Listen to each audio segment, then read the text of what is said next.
Continuamos entonces nosotros con nuestras lecciones del libro del Apocalipsis y recordemos que ya vimos la primera parte de este capítulo 12 del libro del Apocalipsis, donde el tema básico es la mujer y el dragón. En la lección anterior habíamos hablado nosotros acerca de esta mujer, a quién representa, a quién simboliza, y también lo relativo a ese hijo varón que ella estaba a punto de dar a luz. Y leímos también de ese dragón escarlata, cuyo objetivo era devorar a ese hijo varón tan pronto como naciese.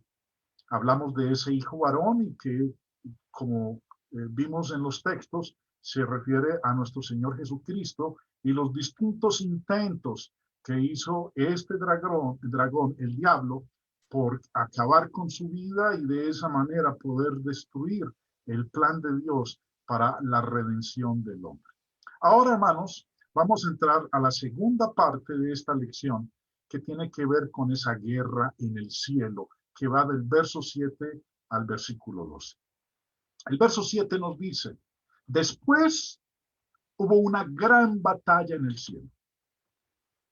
Después de que el diablo había hecho sus intentos por destruir al hijo varón que esta mujer iba a dar a luz. Dice, después de eso hubo una gran batalla en el cielo. Miguel y sus ángeles luchaban contra el dragón y sus ángeles. Esta batalla de la que estamos nosotros leyendo aquí se traslada ya de la tierra al cielo.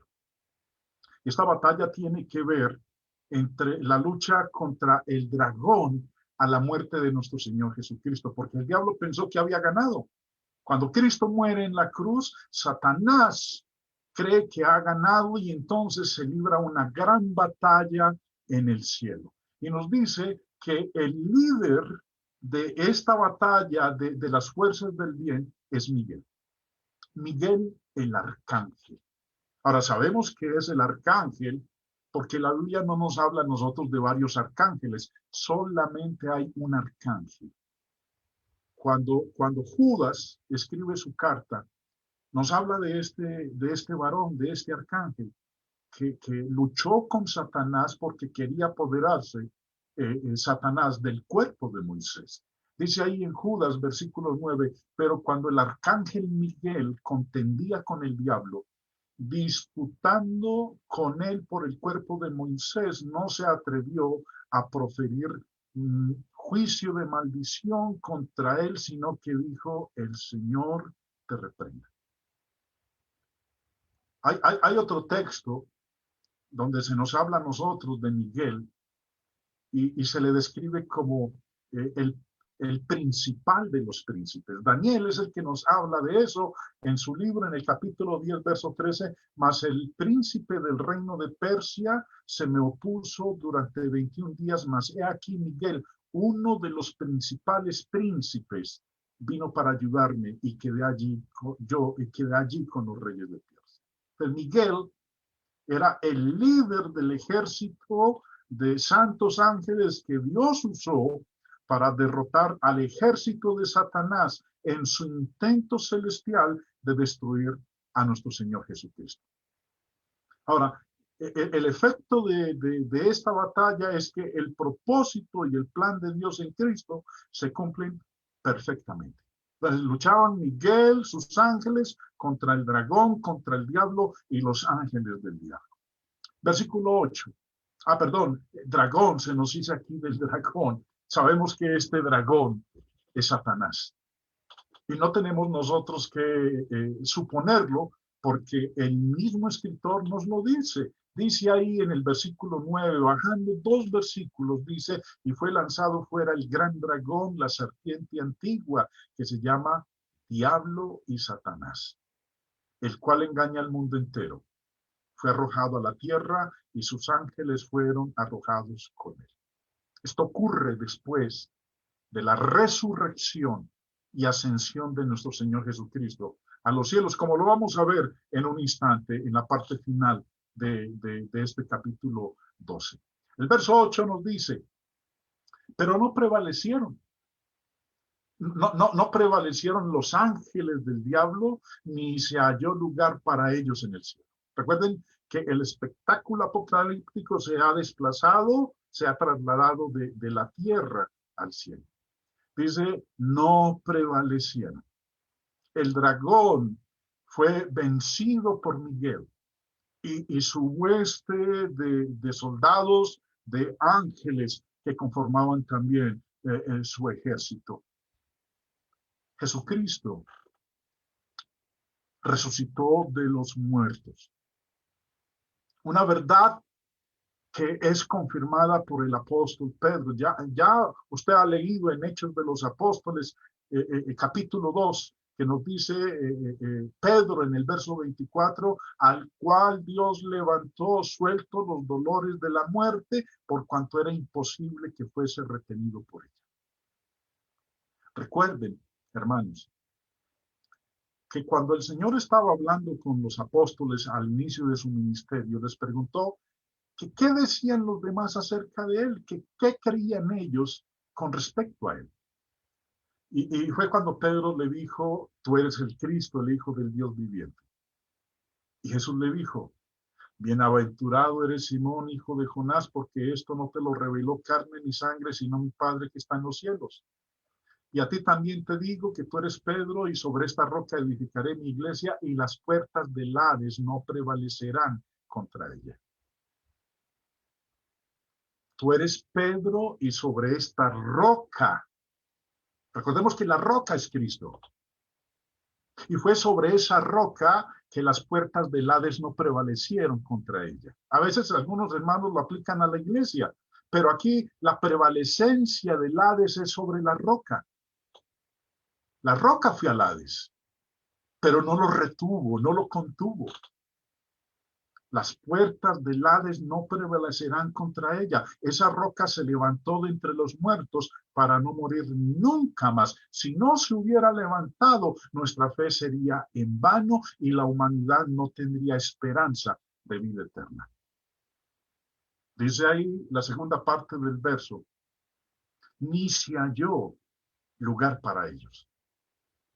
Hasta ese momento, Satanás y sus ángeles tenían poder en el cielo para acusar a los hombres ante Dios. Pero ahora ya no pueden mantener a los hombres en la servidumbre de la muerte, con el temor de la muerte. Jesús ha resucitado de entre los muertos. Como ya no se halla lugar para ellos en el cielo, dice el verso 9.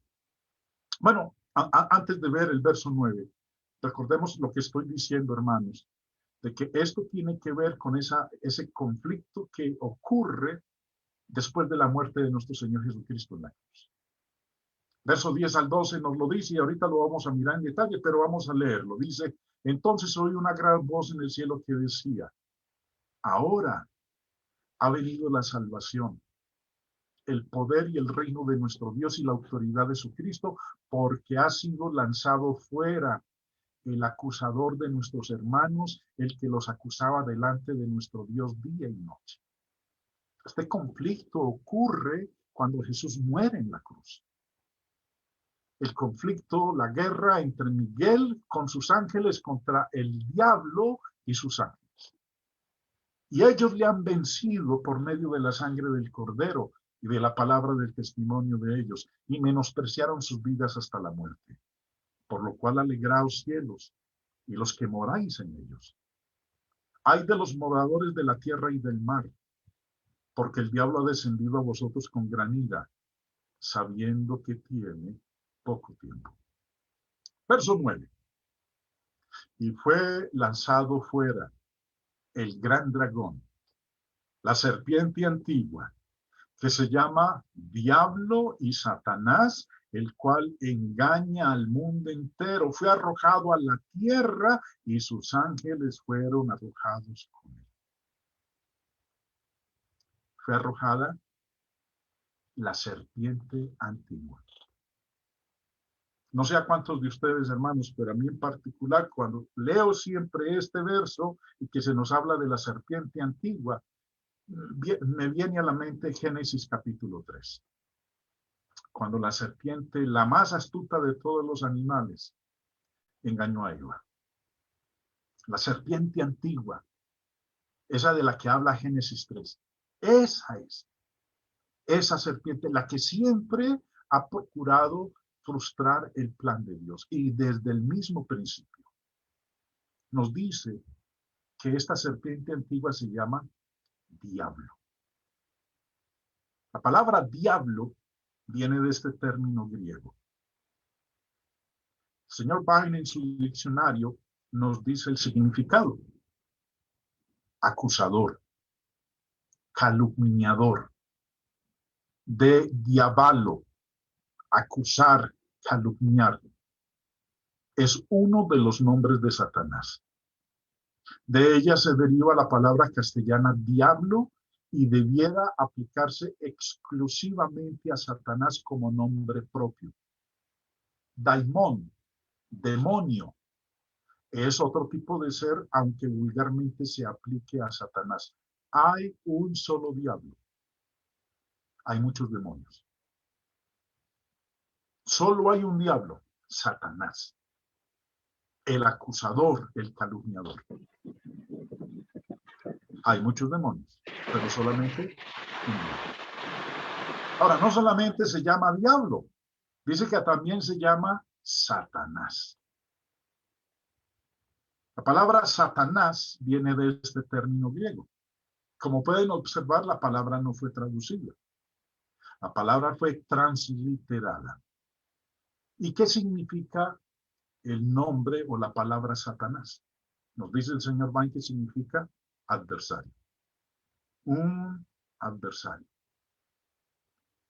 No solamente es el diablo, devolvémonos, acusador, calumniador, sino que también es el adversario. No solamente se le describe como diablo, como Satanás, sino que se le describe también como el engañador, el cual engaña al mundo entero. Usted podrá recordar una conversación que el Señor Jesús tuvo con los judíos y les habló tremendamente fuertes y les dijo de quién eran hijos ellos. En Juan capítulo 8, verso 44 les dijo: vosotros sois de vuestro padre el diablo y los deseos de vuestro padre queréis hacer. Él ha sido homicida desde el principio y no ha permanecido en la verdad porque no hay verdad en él.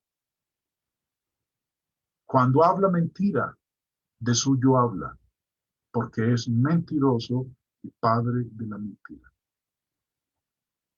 Nos dice la segunda parte del verso 9, que fue arrojado a la tierra y sus ángeles fueron arrojados con él. Esta no es, algunos han tomado este versículo y dicen que aquí se está hablando del origen del diablo. Pero esta no es la historia del origen del diablo, porque él había existido mucho antes del nacimiento de Cristo y de los eventos que se nos están mostrando aquí en este capítulo 12. Esta visión describe el clímax entre las fuerzas de la justicia y el mal, como se demostró en la batalla celestial que tuvo lugar con la muerte de Cristo. Esa batalla de Miguel y sus ángeles contra el dragón y sus ángeles. Versículo 10.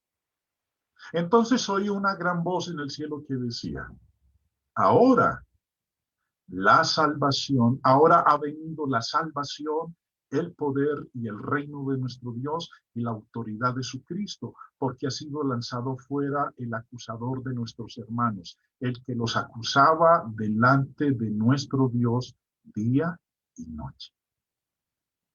La primera parte.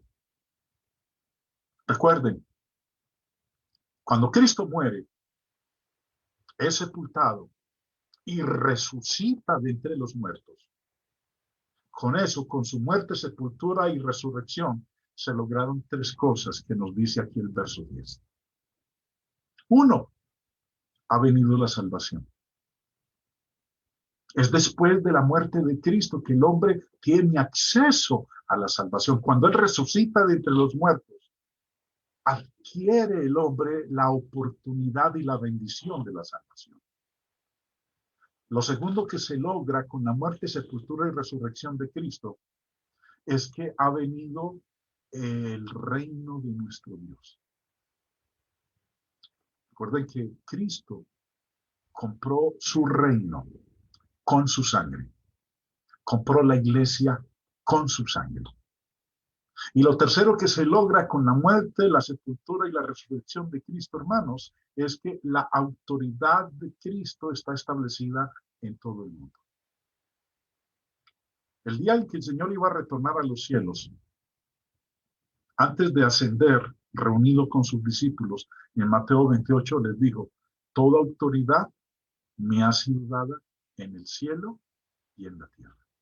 Recuerden, estos tres aspectos se lograron después de la muerte, la sepultura y la resurrección de Cristo.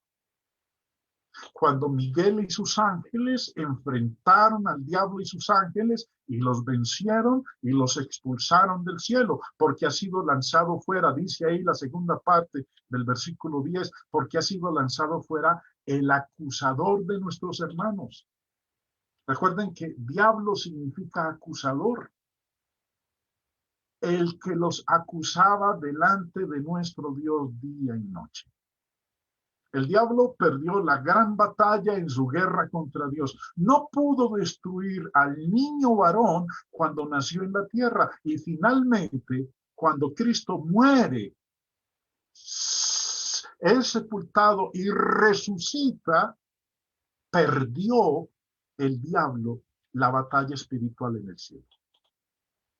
No pudo evitar la resurrección de Cristo.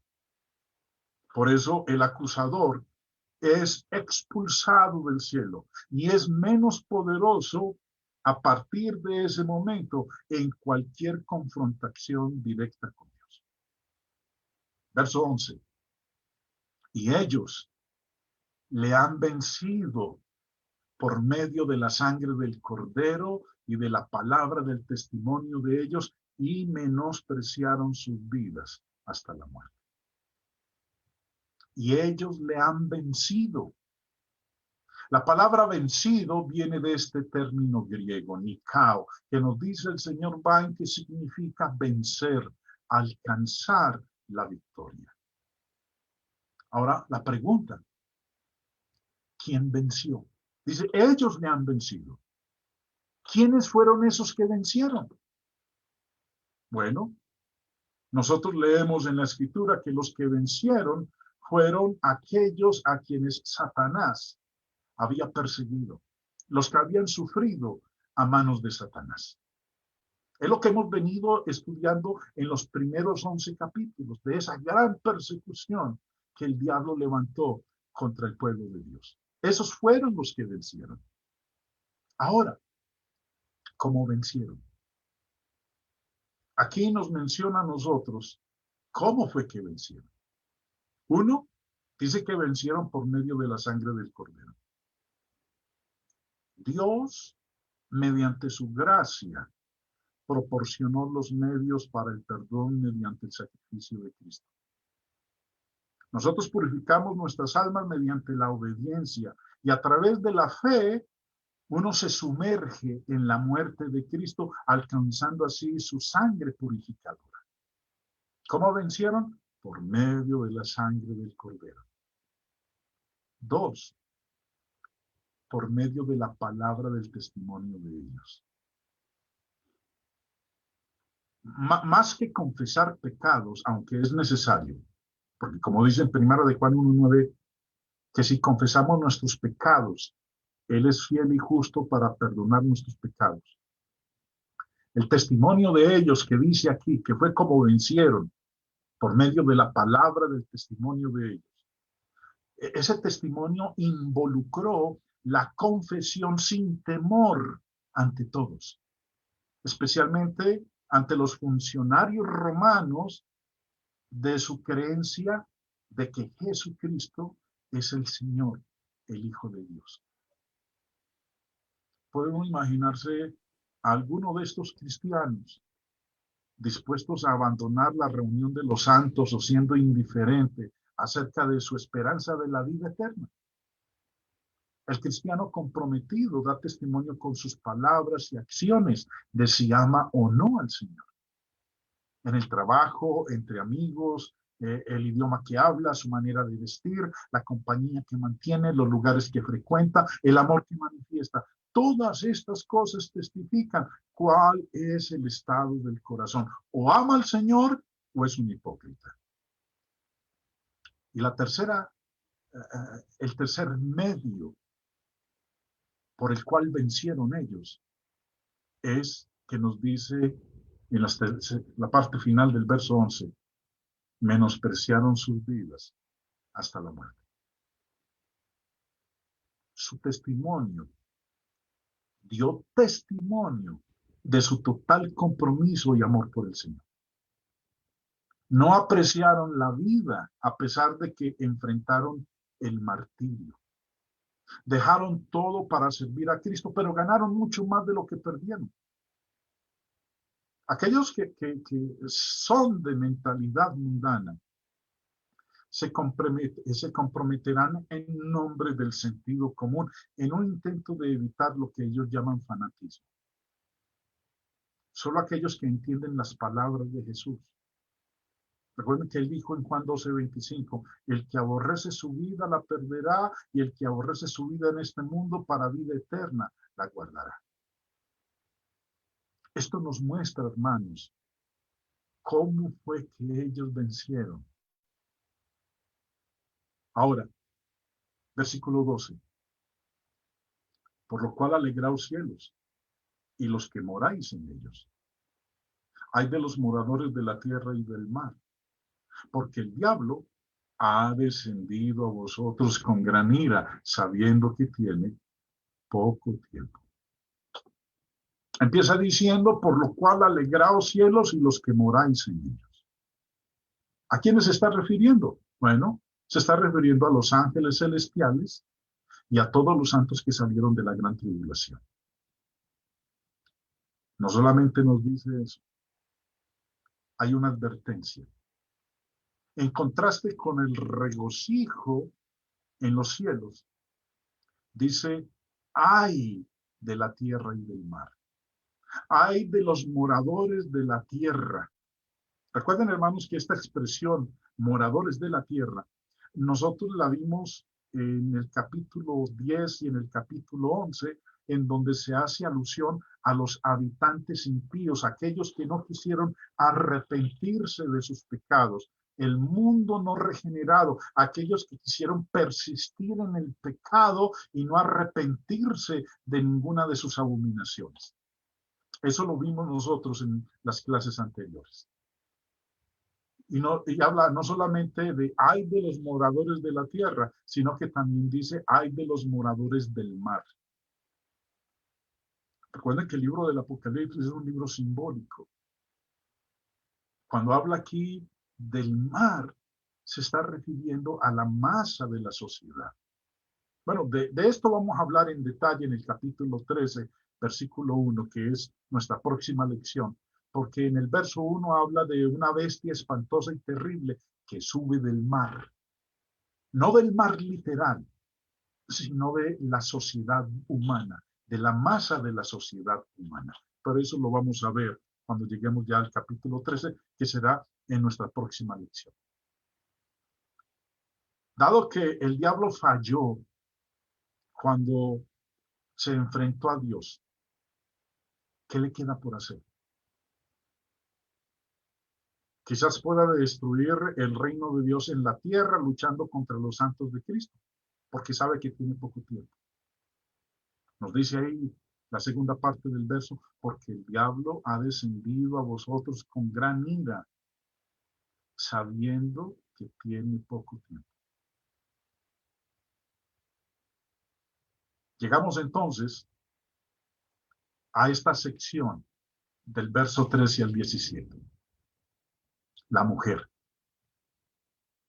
Y lo interesante es que en esta porción nos habla el escritor en la revelación que recibe del Señor Jesús, que esta mujer, Dios la sustenta. Dios la va a proteger. Dice el verso 13. Y cuando vio el dragón que había sido arrojado a la tierra, persiguió a la mujer que había dado a luz al hijo varón. Recordemos que el hijo varón es el Señor Jesucristo. Ya ella lo ha dado a luz.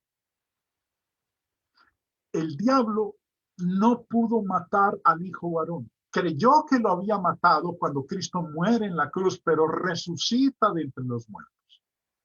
Pero durante el tiempo que él estuvo muerto, en la descripción, mientras él estuvo sepultado esos 3 días, hubo un conflicto en el cielo entre Miguel, sus ángeles, su ejército, contra el diablo y sus ángeles. Y lo venció. Fue arrojado del cielo. Y ahora el objetivo entonces de este dragón, del diablo, de Satanás, es perseguir a la mujer. Es importante recordar que este antagonismo tiene su origen en el odio de Satanás por Cristo. Y dado que el reino de poder de Satanás se limita a la tierra, trata de abolir a los que están asociados con su conquistador. Persiguió a la mujer. Como el hijo varón está más allá del poder de ataque de Satanás, el dragón entonces busca herir al niño, pero persiguiendo a la mujer que lo dio a luz. Esta mujer no es una mujer literal, no se está refiriendo a María. Esta mujer representa la acción espiritual, la suma del pueblo de Dios. En otras palabras, la iglesia. Satanás no llevó su guerra a la nación judía. No llevó su guerra al remanente judío que había mantenido la fe en Dios bajo el antiguo pacto, sino a la nueva acción espiritual, la iglesia. Jesús, durante su ministerio, había advertido a sus discípulos de tal persecución. En Juan 15 les dijo, verso 20, acordaos de la palabra que yo os he dicho, el siervo no es mayor que su señor. Si a mí me han perseguido, también a vosotros os perseguirán. Recuerden que la aplicación principal de Apocalipsis se limita al período romano, el tiempo de gran persecución de la iglesia por parte de la bestia, como vamos a verlo en el capítulo 3 en detalle, porque ese conflicto se ajusta a la descripción, como dice allá en el mismo primer versículo de Apocalipsis, las cosas que deben suceder pronto.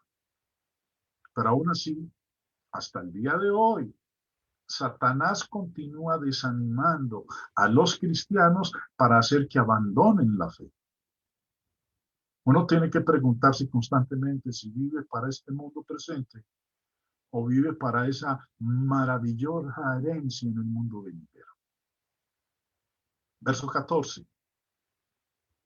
Y se le dieron a la mujer. Recuerden, si nos devolvemos al verso anterior, él ya no persigue al hijo varón.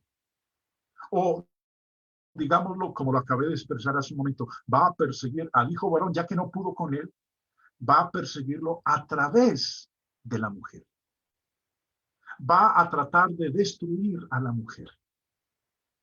Por eso nos dice el verso 14 que a la mujer se le dieron las 2 alas de la gran águila, para que volase de delante de la serpiente al desierto, a su lugar donde es sustentada por un tiempo y tiempos y la mitad de un tiempo.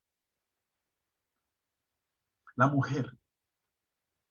A esta mujer se le dieron las 2 alas de águila para que volase de delante de la serpiente al desierto. ¿Qué viene a su mente, hermano, cuando lee esto?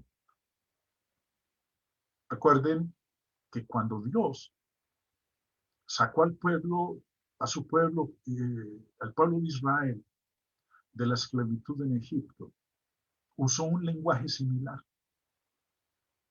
Ellos estaban en la esclavitud, Pero Dios los sacó a la libertad, los llevó al desierto. Y durante 40 años en ese desierto, ¿qué hizo con ellos? Los sustentó, los alimentó, los protegió, los cuidó. Es más, leamos el texto allá en Éxodo 19, verso 1, dice, en el mes tercero de la salida de los hijos de Israel de la tierra de Egipto, en el mismo día llegaron al desierto de Sinaí. Verso 4, vosotros visteis lo que hice a los egipcios y cómo os tomé sobre alas de águilas y os he traído a mí. Esto, hermanos, contrasta con lo que estamos leyendo en el verso 14. Así como Dios los sacó a ellos sobre alas de águila, al pueblo de Israel, y los llevó al desierto y los protegió. Bueno, nos dice el versículo 14, que a esta mujer Dios le dio alas de águila para que volase huyendo, escapando de la serpiente, del diablo, de Satanás, que la quería destruir, al desierto. A un lugar que dice ahí, donde es sustentada por tiempo y tiempos y la mitad del tiempo. Lo que está hablando aquí con esta expresión, que ya la estudiamos nosotros en el capítulo 10 y en el capítulo 11, y además vamos a recordarla. Esto de tiempo, un tiempo y tiempos y la mitad de un tiempo, se está refiriendo a un periodo de prueba, de persecución, de opresión, que no iba a durar muchísimo, era más bien corto, por eso dice un tiempo, tiempos y la mitad de un tiempo. Esta descripción nosotros la encontramos también expresada con otras palabras. 11:3. Y daré a mis 2 testigos que profeticen por 1260 días vestidos de silicio. 1260 días son 3 años y medio. 12:6. Y la mujer huyó al desierto. Recuerden que lo leímos hace un instante, donde tiene lugar preparado para Dios, para que allí la sustenten por 1260 días, 3 años y medio, o un tiempo, tiempos y la mitad de un tiempo. 13:1. Me paré sobre la arena del mar y vi subir del mar una bestia que tenía 7 cabezas y 10 cuernos, y en sus cuernos 10 diademas, y sobre sus cabezas un nombre blasfemo. También se le dio boca, que hablaba grandes cosas y blasfemias, y se le dio autoridad para actuar 42 meses. 1260 días son 42 meses, o como lo dice Daniel, igualitito como lo estamos leyendo en 12:14, y hablará palabras contra el Altísimo, y a los santos del Altísimo quebrantará, y pensará en cambiar los tiempos y la ley, y serán entregados en su mano hasta tiempo, tiempos y medio tiempo. Un tiempo es un año, tiempo son 2 años, y medio tiempo es medio año. 3 años y medio, 42 meses, 1260 días. Verso 15. Miremos lo que hace la serpiente. Cuando Dios le da a la mujer las alas de águila para que huya al desierto, nos devolvemos a la lectura, al lugar que Dios le preparó para protegerla durante este periodo de persecución, de opresión. Nos dice el verso 15, y la serpiente arrojó de su boca tras la mujer agua como un río para que fuese arrastrada por el río. Qué interesante lo que nos está mencionando aquí en este versículo. Satanás expulsó un chorro de agua de su boca como un diluvio. El diluvio enviado por la serpiente apunta a su esfuerzo por ahogar a la iglesia en un torrente de persecución romana. Porque lo que estamos viendo nosotros ahí en Apocalipsis, después de finales del primer siglo, segundo siglo, es la gran persecución que el Imperio Romano llevó a cabo contra la iglesia, contra la mujer. Arrojó de su boca tras la mujer agua como un río de persecuciones, a fin de poder ahogarla. Pero ¿qué ocurre? Nos dice en el verso 16, pero la tierra ayudó a la mujer, pues la tierra abrió su boca y tragó el río que el dragón había echado de su boca. El río representa ese caudal de persecuciones que levantó el Imperio Romano contra la iglesia. Pero la tierra ayudó a la mujer, porque abrió la boca, y ese río que salió de la boca del dragón lo absorbió. La palabra tierra, hermanos, se refiere a ese rescate de la mujer. Roma, la caída de Roma se debió a que dentro de ella, dentro del imperio, en ese entonces, y usted lo puede observar en los especiales que nos muestran en televisión, que esas guerras locales, esos conflictos internos, cómo se fueron sublevando o tratando de independizar esas naciones que fueron conquistados por ellos, y también la corrupción política dentro del mismo imperio, hizo que Roma se olvidara por un momento o dejara descansar a la mujer. Ese río que había lanzado contra ella para ahogarla, para inundarla, fue interrumpido por medio de estos conflictos internos que surgieron dentro del imperio. La tierra ayudó a la mujer, pues la tierra abrió su boca y tragó el río que el dragón había echado sobre ella. En medio de estos eventos, la providencia divina protegió por completo, sostuvo y liberó a la mujer en el día de la persecución. Y llegamos al último versículo, versículo 17.